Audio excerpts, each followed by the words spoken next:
PhD 143 जो book है उसका 5th चैप्टर करने जा रहे हैं, जिसका नाम है करबला की अंतर्वस्तु और मूल्यांकन। मतलब जो करबला उपन्यास है या जो स्टोरी, मतलब उपन्यास है शायद, है ना, जो भी है ये इसको एक्सप्लेन करके हम पढ़ते हैं अच्छे से। स्टार्ट करते हैं। करबला जो नाटक है, सॉरी एक नाटक है, ठीक है। करबला जो नाटक है प्रेमचंद जी का, एक करबला प्रेमचंद का ऐतिहासिक और धार्मिक नाटक, ये है एक ऐतिहासिक और धार्मिक नाटक है। इसका प्रारंभ यजीद और उसके समर्थकों की बैठक से होता है। मतलब एक इंसान है, उसका नाम है यजीद, हाँ, और एक बैठक है उनकी और उसके जो समर्थक हैं उनकी बैठक है, वहाँ से इस नाटक की स्टार्टिंग होती है। उस समय के यजीद को उस समय ना खलीफा घोषित कर दिया जाता है। उस समय के लोगों को विश्वास था कि खलीफा के रूप में उसका चयन इस्लामी परंपरा के अनुसार नहीं हुआ था। मतलब कि जो ये यजीद है ना, इनको ना वो घोषित कर दिया जाता है खलीफा, पर जो सबको लगता है कि ये इस्लामिक जो पद्धति है उसके अनुसार इनका चुनाव नहीं हुआ है। हज़रत अली के पुत्र हज़रत हुसैन को खलीफा बनाया जाना चाहिए था। और सबको क्या लगता है कि जो हज़रत अली के पुत्र हज़रत हुसैन है ना, उनको खलीफा बनाया जाना चाहिए था, पर हमने ये क्या बोलते हैं, खलीफा कौन बन गया? यजीद। और ऐसा लगता है कि अवैध प्रक्रिया से, मतलब कि कुल मिला के बात इतनी सी है कि लोगों को लगता है कि ये इलीगल तरीके से ये बने हैं खलीफा। उसके आगे अपने मन में यजीद भी, हाँ, जो ये यजीद है ये खलीफा तो बन गया था, पर इसको मन में ये बात पता थी कि उसको मन में ये विश्वास था कि हुसैन उसके नाम को बैयत नहीं लेंगे, नाम की बैयत नहीं लेंगे। मतलब जो हुसैन है ना, जो अली के पुत्र हैं, हज़रत अली के पुत्र हज़रत हुसैन, ठीक है। तो वजीद को भी ये बात पता थी कि जो हज़रत हुसैन है वो ये बात नहीं मानेंगे। एक्चुअली गाइज मेरे को बैयत ये जो वर्ड है इसका मीनिंग नहीं पता है, तो इसका मतलब यही हो सकता है कि वो उनकी बात को एक्सेप्ट नहीं करेंगे, है ना। यही होगा शायद। अगर आपको पता हो तो सॉरी यार, मुझे नहीं पता इस बारे में। तो वो ये जो, हाँ, उन्हें ये विश्वास था वजीद को कि जो हुसैन है ना, हुसैन जो भी हैं, है ना, वो इस बात को स्वीकार नहीं करेंगे, अर्थात खलीफा के रूप में उन्हें स्वीकार नहीं करेंगे। हाँ देखो लिखा है, मतलब वही है मीनिंग, सही बोल रही थी मैं। फिर इस्लाम के अनुयायियों पर हुसैन का नैतिक प्रभाव है। तो मतलब जो वजीद है वो खलीफा घोषित हो गया है, पर उसे मन में ये बात पता है, उसे इस बात पर विश्वास है कि जो, और मतलब कि जो क्या नाम है उनका, हुसैन, वो भी उनको वैयत नहीं मानेंगे, मतलब उनको स्वीकार नहीं करेंगे। इसलिए जब तक हुसैन ज़िंदा है तब तक यजीद निष्ठंक शासक नहीं हो सकते। मतलब उन्हें जो वजीद है ना, जो वो बन गए हैं खलीफा, तो उन्हें ये लगा कि जब तक हुसैन ज़िंदा है ना तब तक उन्हें वो शक्ति नहीं मिल पाएगी, जब उन्हें लोग स्वीकार नहीं करेंगे उस रूप में। इसलिए वो ये चाहते हैं कि सबसे पहले हुसैन को मरवा दिया जाए। ये पूरी स्टोरी में यही है, मतलब कि वो उनके पीछे उनको मारने के लिए रहते हैं। हुसैन को भी लगता है कि यजीद गलत रीति से खलीफा बना है। जो हुसैन है उनको भी यही लगता है कि गलत रीति से खलीफा बन गया है, इसलिए वह कभी भी उसके नाम को बैयत नहीं लेंगे। ये इस्लाम की परंपरा के खिलाफ है। उन्हें भी ये लगता है कि ये जो इस्लाम की परंपरा है उसके खिलाफ जाके खलीफा बनाए, तो इसलिए वो इसको स्वीकार नहीं करेंगे, नहीं करते, ठीक है। नाटक का प्रारंभ इसी बात को लेकर हो जाता है, यहीं से स्टार्टिंग होती है। प्रेमचंद बताते हैं कि यजीद है जो कि वो बन चुके हैं, क्या, हाँ, क्या बोलते हैं उनको, खलीफा, हाँ, जो कि खलीफा बन चुके हैं ना यजीद, वो शराबी हैं, वैश्यगामी हैं और धर्म के अनुसार आचरण नहीं करता। तो ये सारी चीज़ें नाटक में लिखी हुई हैं। हुसैन मदीना में रहते हैं। देखो एक और ये बताया गया है, जो वजीर है जो कि वो बन गए हैं खलीफा, वो शराबी हैं, ठीक है, वैश्यगामी हैं और धर्म के अनुसार आचरण नहीं करते।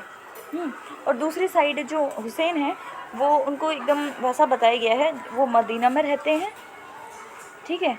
यजीद वहाँ के गवर्नर वलीन को पत्र लिखते हैं कि वह हुसैन से मेरे नाम की बैयत लेने के लिए कहें। मतलब उनको अच्छा मतलब ये बताया गया है कि वो मदीना में रहते हैं और वो शराब वराब पीते हैं, ये सारी चीज़ें बताई गई।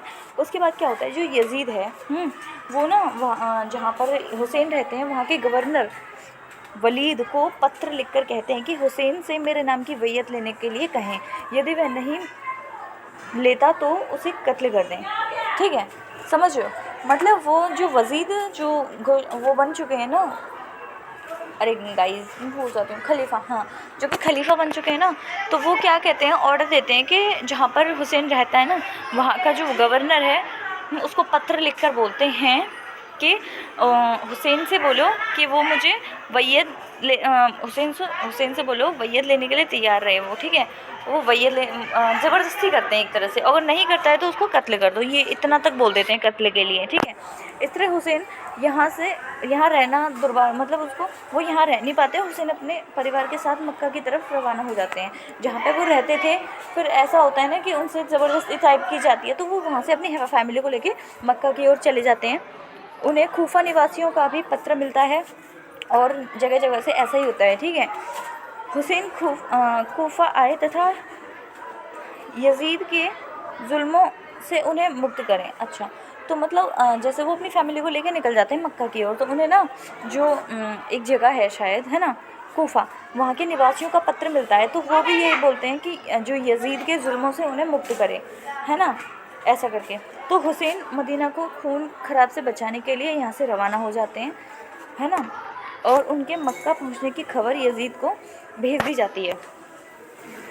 और जो जिन्होंने पत्र लिखा था ना कूफा, तो उन सबको ये खबर भेज दी जाती है कि आने वाले हैं। मक्का पहुंचने की खबर यजीद को भेज दी जाती है। अच्छा, यजीद को पता चल जाता है कि जो हुसैन है वो मक्का जा रहे हैं, है ना। यजीद मरवान को यहाँ का नाजिम बनाकर भेजता है, मतलब कि जो ये हुसैन जहाँ भी जाएंगे उनके पीछे एक तरह से पड़ा हुआ है, मरवाने के चक्कर में उनको। ठीक है, तो हुसैन को कत्ल ना कर पाने की सज़ा के तौर पर मदीना के वजीद को हटा दिया जाता है, मतलब हर प्रयास करता है, अगर कोई उसको नहीं मार पाता तो उसका जो पोस्ट होती है उसको हटा देता है, ऐसा करता है ना। इधर हुसैन कूफा के लिए रवाना होते हैं। ठीक है, हुसैन है वो कहाँ, कूफा के लिए चले जाते हैं। कूफा वालों का मन बदल जाता है, पहले वो बोलते हैं कि हमारी हेल्प करो, कि हमें उसके जुल्मों से जुल्म जो कर रहा है वो वजीद, उसके जुल्मों से आज़ाद करो। पर जैसे वो वहाँ पहुँचते हैं ना तो उनका मन चेंज हो जाता है उस टाइम तक। ठीक है, कूफा वालों का मन बदल जाता है और वे हुसैन के स्थान पर वजीद के समर्थक हो जाते हैं। पहले ये किसको समर्थन कर रहे थे, पहले ये हुसैन को समर्थन कर रहे थे कूफा वाले, पर जब ये वहाँ पहुँचते हैं तो इनका मन चेंज हो जाता है और ये ना यजीद को समर्थन करने लग जाते हैं। और यजीद की सेना मक्का से ही हुसैन का पीछा कर रही होती है, और मतलब हर तरह से क्या होता है, चारों तरफ से एक तरह से उनको घेर लेते हैं हुसैन को। ठीक है, साथ ही उनके चारों तरफ से घेर लिया जाता है ताकि वे किसी गुप्त स्थान पर ना चले जाएं। फिर उनको घेर लिया जाता है अच्छी तरह से। पर्याप्त सेना इकट्ठी कर लेने के बाद भी यजीद ने हुसैन पर आक्रमण नहीं किया, क्योंकि उसे आशंका थी कि यहाँ के नागरिक कहीं विद्रोह ना कर दें। मतलब उसके पास इतनी सेना होती है वजीद के पास, फिर भी वो उन पर आक्रमण नहीं करता, क्योंकि उसे आशंका होती है, उसे ऐसा लगता है कि कहीं यहाँ के नागरिक कहीं विद्रोह ना कर दें, इसीलिए। ठीक है, फरात नदी के किनारे पर हुसैन के काफ़िले को रोक दिया जाता है, ये नदी है। ठीक है, वहाँ पर इनके काफ़िले को रोक दिया जाता है, हुसैन जा रहे होते हैं, उनके काफ़िले को रोक दिया जाता है, नदी की रक्षा के लिए सेना तैनात कर दी जाती है। साथ ही ये आदेश भी भिजवा दिया जाता है कि हुसैन को नदी से पानी लेने के लिए अच्छा, हुसैन को नदी से पानी लेने ना दिया जाए, और वह कोई कुआं भी नहीं खोद सकते। मतलब क्या होता है, जो ये नदी है ना एक फरात नदी के किनारे पे इनका जो काफ़िला जा रहा होता है हुसैन जी का, उनको रुकवा दिया जाता है और सारी सेना नदी के किनारे तैनात कर दी जाती है। और बोला जाता है कि ध्यान रखा जाए कि जो ये हुसैन है ये नदी से पानी ना पी लें और ना ही कुआं खोद के पानी, मतलब पानी इन्हें पीना ही नहीं है ना। तो गर्मी के मौसम में पानी का कष्ट कितना जानलेवा होता है, इसका वर्णन प्रेमचंद ने विस्तार से किया है। इसमें गर्मी में जो हम पानी कितना इम्पोर्टेंट होता है ना, तो इसके बारे में भी चर्चा की गई है। स्टोरी भी वही चल रही है। हाँ, फिर क्या होता है, हुसैन ने समझौते का प्रयास किया, लेकिन यजीद के लोग किसी बात से सहमत नहीं हुए, अंततः युद्ध हुआ। मतलब उन्होंने, जो हुसैन थे, उन्होंने सोचा बातचीत से, समझौते से हो जाए, पर उन्होंने कुछ बात नहीं मानी और लास्ट में युद्ध होता है। उन दिनों समर की 2 पद्धतियाँ थी, एक तो सम्मिलित जिसमें समस्त सेना, हाँ उस टाइम ना युद्ध 2 प्रकार से होते थे, या तो सारी सेना एक साइड से आ जाए, दूसरी सेना मतलब दूसरी साइड से भी सारे सैनिक आ जाएँ और लड़ लें, और या क्या होता था, एक सेकंड है कि जिसमें जो विपक्षी है ना, तो उसका भी एक बंदा आएगा, हमारी साइड से भी एक भी बंदा जाएगा, तो दोनों ऐसे करके लड़ते थे। तो ये वाला युद्ध हुआ था ना, वो एक एक बंदा मतलब एक बंदा उनकी साइड से आएगा, एक बंदा हमारी साइड से जाएगा, ऐसे ये वाला युद्ध हुआ था। ये पद्धति दूसरी थी, दोनों में से एक एक योद्धा जाता और वीरगति को प्राप्त होता। इस तरह 72 लोग शहीद हुए। मतलब ये जो युद्ध हुआ था इसमें 72 लोग शहीद हुए थे, सबसे अंत में हुसैन शहीद हुए, है ना। एक एक करके जैसे लड़ाई हो रही थी, लास्ट में जो हुसैन थे वो शहीद हुए। इस युद्ध में उनके नवजात बच्चे की और स्त्री की भी हत्या कर दी गई। ये युद्ध हुआ ना, इसमें जो हुसैन थे, उनकी वाइफ और उनका जो एक नवजात बच्चा था, उसकी भी हत्या कर दी गई। हुसैन की शहादत के बाद शत्रुओं ने उनकी लाश की जो दुर्गति की, वह इतिहास की अत्यंत लज्जाजनक घटना है। मतलब कि उनको मारने के बाद में उनको चैन नहीं पड़ा, उन्होंने उनकी लाश की बहुत गंदी हालत करी। ये एक ऐसी अनोखी घटना थी, ऐसा शायद ही कहीं हुआ हो। किसी धर्म संचालन के नवासों को अपने नाना के अनुयायी के हाथों यह बुरा दिन देखना पड़ा हो। ठीक है, मतलब कुल मिला के इनको ये स्टोरी है ना, इसमें क्या है, जो ये लोग 72 लोग शहीद होते हैं ना हुसैन की साइड से, इनको ये माना जाता है कि ये धर्म के लिए शहीद हुए हैं। ठीक है, यहाँ तक हो गया पूरी स्टोरी। आई थिंक सो समझ आ गई होगी आपको। हाँ, करबला।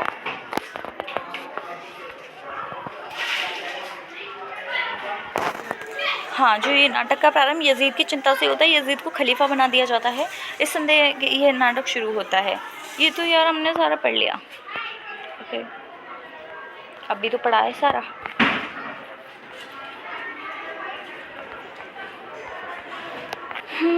और कितना है, भाव पक्ष, ठीक है, करबला की चरित्र, हज़रत हुसैन और उनका परिवार। हज़रत हुसैन वो होते हैं जो हुसैन होते हैं, है ना, जो कि हज़रत अली के पुत्र हैं, हज़रत अली के पुत्र हैं हज़रत हुसैन। ये उनकी फैमिली के बारे में थोड़ी डिटेल है, और कुछ नहीं है। अरे यार, यजीद और उसका परिवार, है ना, जो यजीद होता है, जो कि वो बन जाता है खलीफा। ये उनके बारे में थोड़ी सी चीज़ बताई गई है। और क्या है, वजब और नासिब। एक्चुअली गाइज, जितना हमने पढ़ लिया ना वो बहुत है। अगर आपको और मतलब आप चाहते हो इसको पढ़ना डिटेल में, तो आप इसको पॉज करके, पूरा ये बुक है, आप इसको पढ़ सकते हो if you want, otherwise it's enough for you. Okay, thank you.